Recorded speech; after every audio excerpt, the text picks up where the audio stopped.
Like a friend of mine usually says, Nigeria was named by someone's side chick. Yeah, we're talking about Flora Shaw. She was described to be the mistress of Lord Lugard.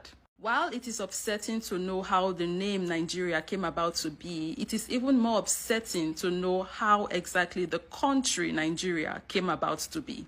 Check out this video and I'll meet you guys at the end. But I just found out something crazy about the origins of Nigeria that shocked the hell out of me. Nigeria was never meant to be a country. It was something else entirely.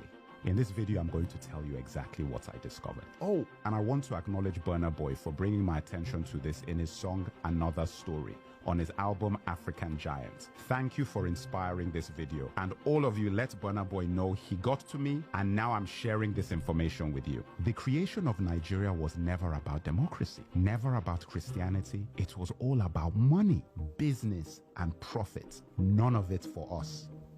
Pay attention. The area now known as Nigeria was called the Slave Coast up to 1870. This was the point at which the British had stopped slave trading and moved on to palm oil as their primary commodity out of Nigeria. One of the main suppliers of palm oil was the Benin Kingdom, and you have to watch my video of one of the greatest African kings most of you have never heard of, Oba of Oranwen.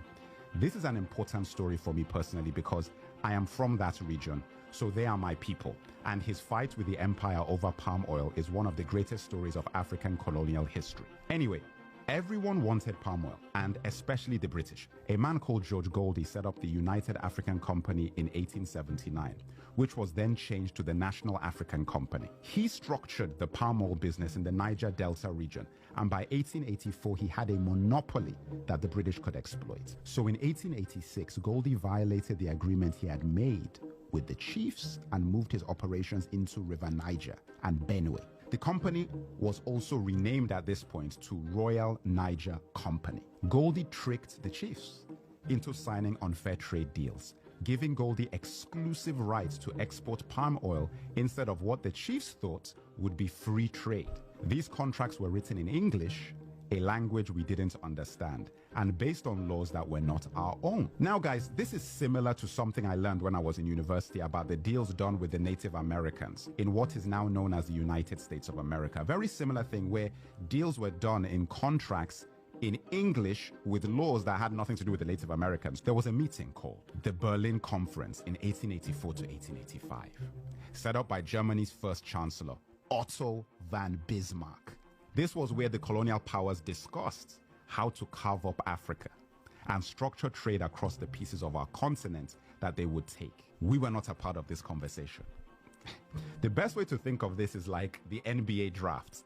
Guys were out there making bids between lunch breaks and spa sessions. At this conference, the kingdom of Opobo was given to Britain. When King Jaja of Opobo tried to export his own palm oil, he was accused of obstructing commerce and then exiled. How crazy is that? And on his way home in 1891, he was poisoned with a cup of tea. Guys, I couldn't make this stuff up. The Jaja of Opobo story made other chiefs in the region very wary of their deals with the British Empire. King Koko of Nembe Brass was one of those chiefs. He tried to take down the Royal Niger Company and attacked the company headquarters in Akassa, Bayelsa on January 29, 1895. King Koko captured 60 white men and lost 40 of his own soldiers. He used the 60 hostages to demand he be allowed free trade, the agreement he believed he had signed with the British company in the first place. They refused, and he killed 40 of his hostages. The British Royal Navy retaliated by leveling the city of Brass completely on February 20th, 1895. King Koko went into exile, and the British not only took control of the palm oil he once had, but also fined the people of his kingdom £500 as well as confiscating their weapons. Tragically, King Koko committed suicide in exile in 1898 after being branded an outlaw by the British company that had taken his kingdom, palm oil, and reputation. The Royal Niger Company sold its territory to the British government for £865,000 in the late 1800s. This territory was known as Nigeria. In 1914, the Southern Protectorate and Northern Protectorate was combined by Lord Lugard, and like that, the Royal Niger Company was rebranded as a country, which would gain independence on October 1st, 1960. Lugard is a place in Nigeria today, like there's a street called Lugard in Ikoyi, The Royal Niger Company changed its name to the Niger Company Limited, and it was then acquired by Unilever. Unilever still operates in Nigeria to this day. And that, my brothers and sisters, is how Nigeria came to be. We have a long way to go to fix the country. And it starts with the February elections. But we won't ever have a hope in a solution to our problems if we don't know how they started. Remember, it's not about asking anyone else to fix this. This is about knowing your history.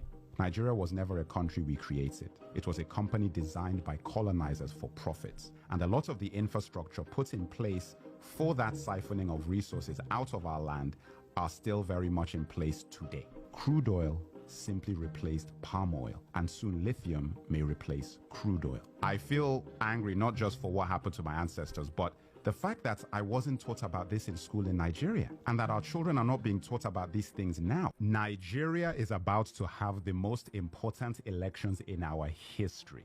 The results will affect not only our country, but the entire region of West Africa, and in turn the rest of the world. Because you know that's our resources are fueling a lot of people. Every Nigerian going to the polls should know everything about who we are and what we're up against and the creation of Nigeria. Yeah, that's the history of how Nigeria came to be. And the company Unilever is very much still active, not only in Nigeria, but in other countries across the continent.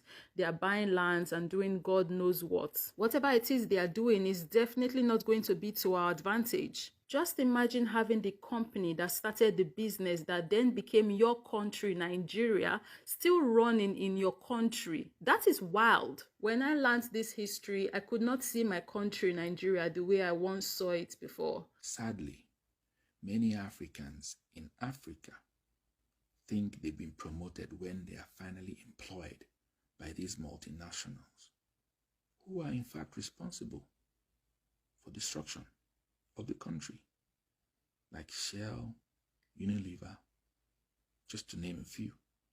Although Nigeria was created as a business venture to enrich the British, Nigerians should keep coming up with ways to make Nigeria become a country that favors the Nigerians and not the British. But what I want to talk about right now is why are we still bearing the name Nigeria? Why are we still bearing the name that was given to us by colonizers? I have said it before numerous times that I hate the fact that I have to identify as a Nigerian because I understand what that identity symbolizes. In order for someone to name you, they have to have power over you. And when they name you, they decide on your identity. And when you accept the name that they gave you, you are also accepting the identity that came with this name. You are also acknowledging that, yes, truly, they do have power over you. When you name something, you own it. It belongs to you.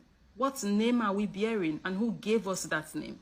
The fact that we are moving around and navigating this world with an identity that is not even ours, an identity that we did not decide on, is insane. I am not Nigerian. I am an Esan girl and partly Urobo too. That is my identity. Have anyone ever noticed how our true identities have become our second identities? Let me explain. Somehow we become Nigerian first before we're even Ishekiri, Calabar, Hausa, Yoruba, Urobo, Ijo. Because when someone asks you where you are from, you don't say you are from Igbo land. You don't say you are from the Benin Kingdom. You say you are Nigerian. Your Nigerian identity is now your primary identity, and your true identity became your secondary identity. An identity that neither you or your ancestors decided on is now your primary identity. If no one else would say it, I would say it.